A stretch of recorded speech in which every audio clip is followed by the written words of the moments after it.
So it's Santa Claus sitting in an armchair reading a book called How to Believe in Yourself. Whoa, whoa. And again, it's Aaron Bacall, who I think should be, be given the Oxford honorary degree. So the question is he really looking for proof of his own existence?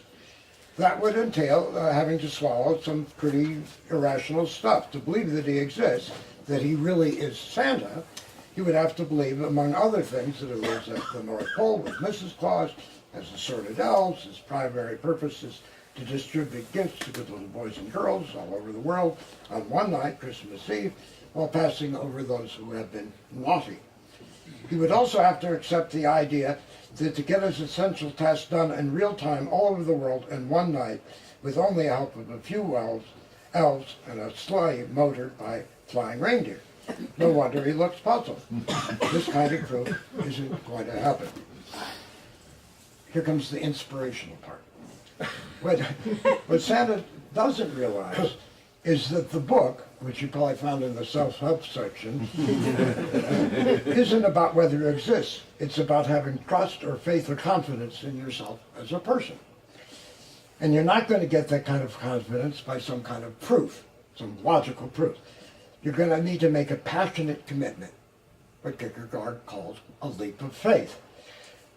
That is the revolutionary change that the 19th century Danish religious thinker, Søren Kierkegaard, brought to the way we think about belief in God. Both philosophy and theology, he said, make this mistake of treating knowledge of God as an objective question. The basic issue through the ages was, does he exist? And the usual way of trying to answer it was by rational proofs. But faith in God, said Kierkegaard, isn't like that. Faith is subjective. It's a matter of passion rather than of logical thought. So the real question isn't, does God exist? It's, are you passionate enough in your appropriation of the eternal to put objective reason aside and take a leap of faith? It's all on you. And that means you too, Santa. So this is a young kid speaking to the teacher. He says, I think your test grading is biased in favor of students who answer the test questions correctly.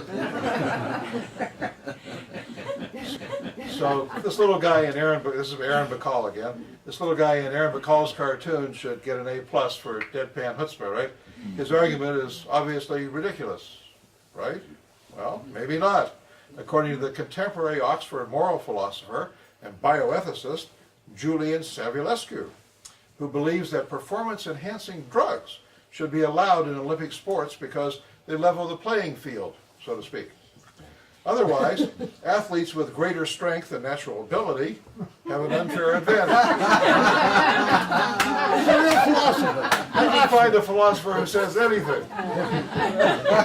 At Oxford,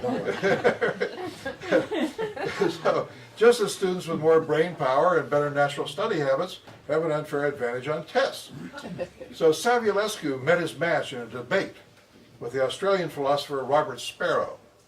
Quipped Sparrow, quote, you could fire sprint racers out of cannons and they would go really fast.